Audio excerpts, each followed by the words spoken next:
Hello students, I am Meena Kumari from Motilal Nehru public school. आज बेटा हम एक नया चैप्टर स्टार्ट करेंगे जिसका नेम है अंडरस्टैंडिंग क्वाड्रिलेटरल्स। तो सबसे पहले हम क्वाड्रिलेटरल के कंसेप्ट को क्लियर करेंगे कि क्वाड्रिलेटरल क्या होती है हमारे पास। तो क्वाड्रिलेटरल के कंसेप्ट को समझने के लिए हम सबसे पहले कर्व को समझते हैं कि कर्व क्या होती है हमारे पास।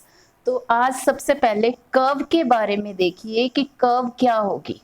जैसे आप बैठे हो, अकेले बैठे हो, आपके हाथ में कोई पेंसिल है, पेंसिल से आप क्या कर रहे हो, बैठे बैठे बेटा ऐसे ड्राइंग बना रहे हो, आप स्टार भी बना लेते हो। जब आप पेंसिल को उठाए बिना, पेंसिल की जो टिप है इसको उठाए बिना कोई भी ड्राइंग ड्रॉ करते हो, चाहे वो स्ट्रेट हो चाहे नॉन स्ट्रेट हो, उसको हम क्या बोलते हैं, कर्व बोलते हैं। तो इसका मतलब कर्व क्या हुई, हमारे पास ऐसी ड्राइंग है जिसको हम पेंसिल की टिप को उठाए बिना हम ड्रॉ करते हैं। अब देखिए, हम ट्रायंगल भी ड्रॉ कर लेते हैं, इसी तरीके से हम स्टार भी ड्रॉ कर लेते हैं, कर सकते हैं ना हम। इसका मतलब पेंसिल की टिप को उठाए बिना हमने ये शेप्स ड्रॉ की। इसी तरीके से हम सर्कल भी ड्रॉ कर लेते हैं पेंसिल की टिप को उठाए बिना। तो इन सभी जो हमारे पास शेप्स ड्रॉ हुई है पेंसिल की टिप को उठाए बिना, इनको हम बोलते हैं कर्व। क्या बोलते हैं इनको? कर्व। अब हमारे पास दो तरह की कर्व होती है, एक तो ओपन और एक होती है क्लोज। कर्व को हमने मेनली टू कैटेगरी में यहाँ डिवाइड किया। एक तो हमारे पास आ गई ओपन कर्व और दूसरी आ गई क्लोज्ड। ओपन कर्व क्या होगी? जिसके जो एंड पॉइंट्स हैं, जो एंड्स हैं, वो आपस में ज्वाइन नहीं होंगे, उनको हम क्या बोलेंगे? Open curve. फॉर एग्जाम्पल, आप एक सर्कल ड्रॉ कर रहे हो, ये सर्कल को आपने क्लोज नहीं किया है, खुला छोड़ दिया है, तो ये क्या बन गई आपके पास? Open curve. क्लोज कर्व में आपने क्या करना है, सपोज करो आपने ये सर्कल ड्रॉ कर रहे हो और ये क्लोज हो गया, यहाँ से शुरू किया था वहीं पे आपने इसको ज्वाइन कर दिया, एंड पॉइंट्स को ज्वाइन कर दिया, तो आपके पास ये क्या बन गई? Closed curve. इसी तरीके से आपने एक ट्रायंगल ड्रॉ कर दी, एक देखो बेटा, आप स्क्वायर भी ड्रॉ कर सकते हैं। देख, तो आपके पास पेंसिल की टिप को उठाए बिना क्लोज्ड कर्व आप जो भी ड्रॉ करोगे, उसको जो कर्व के एंड पॉइंट्स ज्वाइन होंगे वो क्लोज बन जाएगी, जिसके एंड्स ज्वाइन नहीं होंगे उनको हम क्या बोलेंगे? ओपन कर्व बोलेंगे। उसके बाद आती है हमारे पास सिंपल क्लोज्ड कर्व और एक आती है नॉन सिंपल क्लोज्ड कर्व। तो सबसे पहले देखिए कि सिंपल क्लोज्ड कर्व क्या होती है। सिंपल क्लोज्ड कर्व क्या होती है? ऐसी ड्राइंग जिसमें कहीं पे भी क्रॉस ना हो। ठीक है, तो अब देखो, आपने जो भी ड्राइंग ड्रॉ कर रहे हो उसके अंदर कहीं पे भी क्रॉस ना हो। जैसे आपने सर्कल ड्रॉ कर दिया है, इसके अंदर कहीं पे भी क्रॉस नहीं है, तो इसका मतलब ये क्या है? सिंपल क्लोज्ड कर्व है। इसी तरीके से अगर यदि आपने क्या किया, इस ड्राइंग को ड्रॉ कर रहे हो और आपने ऐसी शेप सपोज करो ड्रॉ कर दी, अब इसमें क्या है? क्रॉस आ गया ना आपके पास, इसका मतलब ये जो कर्व है ये सिंपल क्लोज्ड कर्व नहीं है। तो आज हमने सिंपल क्लोज्ड कर्व के बारे में ही सबसे पहले पढ़ना है कि सिंपल क्लोज्ड कर्व क्या होती है। ये क्या है? नॉन सिंपल क्लोज्ड कर्व, क्योंकि इसमें क्या है कि ये इंटरसेक्ट कर रही है इटसेल्फ। इसमें क्या है? इंटरसेक्ट नहीं कर रही, इंटरसेक्ट मीन्स क्रॉस कहीं पे भी नहीं कर रही है, इसलिए ये सिंपल क्लोज्ड कर्व है। इसके बाद हम करेंगे पॉलीगन। अब बेटा, आज मैं अभी आपको बताऊंगी पॉलीगन क्या होती है। देखिए, पॉलीगन के बारे में आपने 6th क्लास में, 7th क्लास में भी पढ़ा था। मैं फिर से रिपीट करें, पॉलीगन क्या है? ऐसी सिंपल क्लोज्ड कर्व है जिसको बनाने के लिए हम लाइन सेगमेंट्स का यूज करते हैं। तो हमारे पास पॉलीगन क्या आई?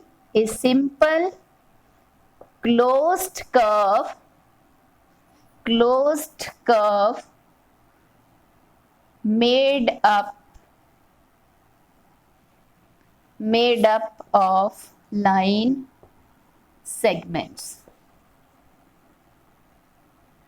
अब लाइन सेगमेंट्स क्या आ गए कि ऐसी क्लोज्ड कर्व जिसको बनाने के लिए आप लाइन सेगमेंट्स का ही यूज करेंगे. For example triangle.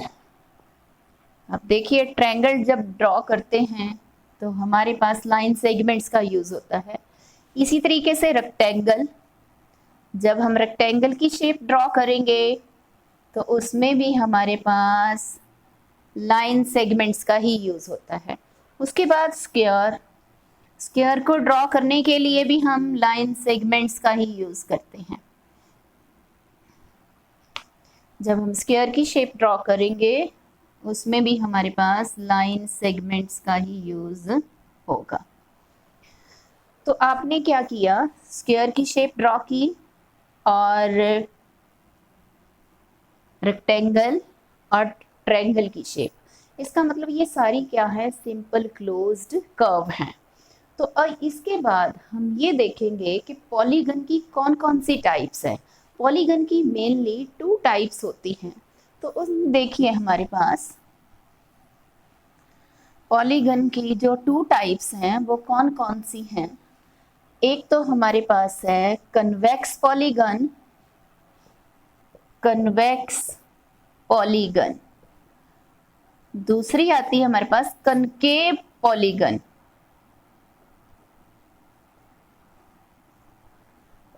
अब देखिए कन्वेक्स और कनकेव पॉलीगन दोनों में डिफरेंस क्या है. अब हमारे पास कन्वेक्स पॉलीगन क्या होगी, वो ऐसी सिंपल जो क्लोज्ड पॉलीगन है जिसके अंदर जितनी भी डायगोनल्स हैं वो उसके इंटीरियर लाइज करेंगे और हर एक एंगल का जो इंटीरियर एंगल है वो हमेशा ही 180 डिग्री से कम होगा. जैसे फॉर एग्जांपल आपने रेक्टेंगल ले, रेक्टेंगल इज कन्वेक्स पॉलीगन. क्यों है कन्वेक्स पॉलीगन, इसका जो हर एक एंगल है, इंटीरियर एंगल जो है वो 180 डिग्री से क्या है, छोटा है. Each interior angle less than 180 degree. और दूसरा इसके बारे में क्या है कि इसके जो डायगोनल्स हैं लाइज इंटीरियर, डायगोनल्स, इसके जो भी डायगोनल्स होंगे, डायगोनल्स लाइज इन द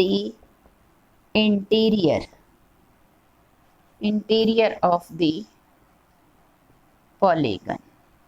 वो पॉलीगन जिसके जो डायगोनल्स हैं उसके अंदर लाई करे और हर एक इंटीरियर एंगल 180 डिग्री से छोटा हो, उसको हम क्या बोलते हैं, कन्वेक्स पॉलीगन.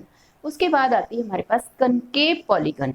कनकेव पॉलीगन क्या है कि ऐसी पॉलीगन जिसका एक डायगोनल जो है वो उस पॉलीगन की बाहर की साइड लाई करे. फॉर एग्जांपल देखिए बेटा,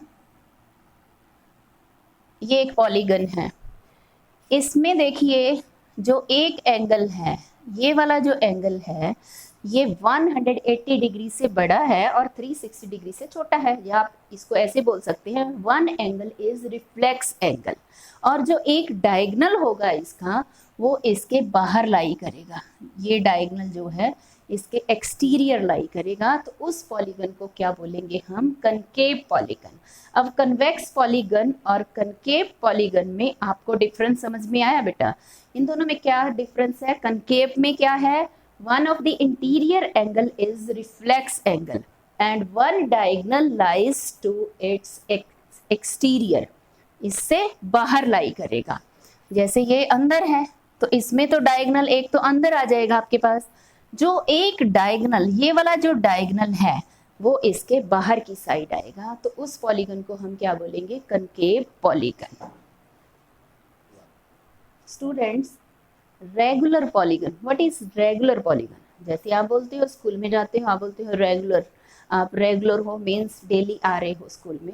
इसी तरीके से अब पॉलीगन क्या है, रेगुलर पॉलीगन क्या है, ऐसी पॉलीगन जिसकी सभी साइड्स और सभी एंगल्स इक्वल हो, उसको हम क्या बोलेंगे, रेगुलर पॉलीगन। फॉर एग्जाम्पल आपके पास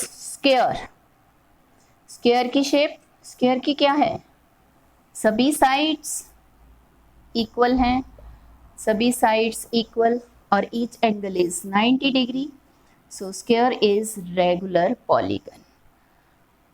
इसी तरीके से रेगुलर हेक्सागन क्या होगी, जिसकी सभी साइड्स इक्वल होंगी और हर एक एंगल क्या होगा आपके पास 60 डिग्री का होगा, तो हम उसको क्या बोलेंगे, रेगुलर हेक्सागन। इसी तरीके से रेगुलर पेंटागन क्या होगी, पेंटागन हम 5 साइड वाली शेप को बोलते हैं। तो अब हमारे पास रेगुलर पेंटागन क्या होगी, ऐसी पेंटागन कि जिसकी सभी साइड्स और सभी एंगल्स इक्वल हो, उसको हम क्या बोलेंगे, रेगुलर पॉलीगन। बेटा दोनों में डिफरेंस समझ में आया, रेगुलर क्या है और इरेगुलर। रेगुलर होती है जिसमें सभी साइड्स और सभी एंगल्स इक्वल हो, इरेगुलर क्या होगी, जिसमें साइड्स अनइक्वल हो और सभी एंगल्स भी इक्वल ना हो। तो उसके बाद हम करते हैं, रेगुलर पॉलीगन के बाद हम करते हैं कि जो पॉलीगन है उसके सभी इंटीरियर एंगल्स का सम कितना होता है। तो कोई भी पॉलीगन आ जाए हमारे पास, उसके सभी एक्सटीरियर एंगल्स का हमने सम निकालना है, तो उसको कैसे निकालेंगे, देखिए, sum of all interior angles of a polygon. उसको निकालने के लिए हम क्या करते हैं, जितनी उसकी साइड्स हैं, n साइड्स, ठीक है, n means number of sides, उसमें से 2 लेस करके उसको 180 डिग्री से मल्टीप्लाई कर देंगे, तो हमारे पास किसी भी पॉलीगन, कोई भी पॉलीगन हो, उसके सभी इंटीरियर एंगल्स का सम आ जाता है। फॉर एग्जाम्पल आपके पास क्या है, ट्रायंगल है, देखिए इसको एक एग्जाम्पल ट्रायंगल लेके कर रही हूँ। ट्रायंगल की साइड्स कितनी है, साइड्स ट्रायंगल्स में उसको n कितनी है, साइड्स 3 है, इसमें वैल्यू पुट कर दी हमने, तो 3 - 2 इंटू 180 डिग्री, तो 3 - 2 1 into 180 degree is equal to 180 degree. तो एक ट्रायंगल के सभी इंटीरियर एंगल्स का सम कितना होता है, 180 डिग्री। इसी तरीके से फॉर एग्जांपल आपने ले ली स्क्वायर, अब पॉलीगन आपने स्क्वायर ली, स्क्वायर की साइड्स कितनी है, 4 मीन्स n, 4 आ गई, तो इस फार्मूले में वैल्यू पुट कर दीजिए, 4 - 2 इंटू 180 डिग्री, तो 2 into 180 is equal to 360 degree. तो स्क्वायर के सभी इंटीरियर एंगल्स का सम हमारे पास कितना आ गया, 360 डिग्री। ये तो बेटा सभी इंटीरियर एंगल्स का सम था। अगर यदि आपने एक इंटीरियर एंगल निकालना है, 1 इंटीरियर एंगल निकालना है किसी भी पॉलीगन का, तो कैसे निकालोगे, n - 2 बाय में n इंटू 180 डिग्री, जितनी उसकी साइड्स हैं उसमें से 2 लेस कर दीजिए और उसको नंबर ऑफ साइड, जितनी साइड है उससे डिवाइड कर देंगे और इंटू 180 डिग्री। तो इस फार्मूले की हेल्प से हम 1 इंटीरियर एंगल को निकाल लेंगे। उसके बाद आता है हमारे पास एक्सटीरियर एंगल्स, कोई भी पॉलीगन हो उसके सभी एक्सटीरियर एंगल्स का सम कितना होता है, sum of all exterior angles of a polygon. कोई भी पॉलीगन हो उसके सभी एक्सटीरियर एंगल्स का सम ऑलवेज 360 डिग्री होता है। कोई भी पॉलीगन हो, चाहे ट्रायंगल हो, चाहे स्क्वायर हो, चाहे आपके पास पैरेललोग्राम हो, चाहे आपके पास रेक्टेंगल हो, उसके सभी एक्सटीरियर एंगल्स का सम ऑलवेज 360 डिग्री होगा। That's all.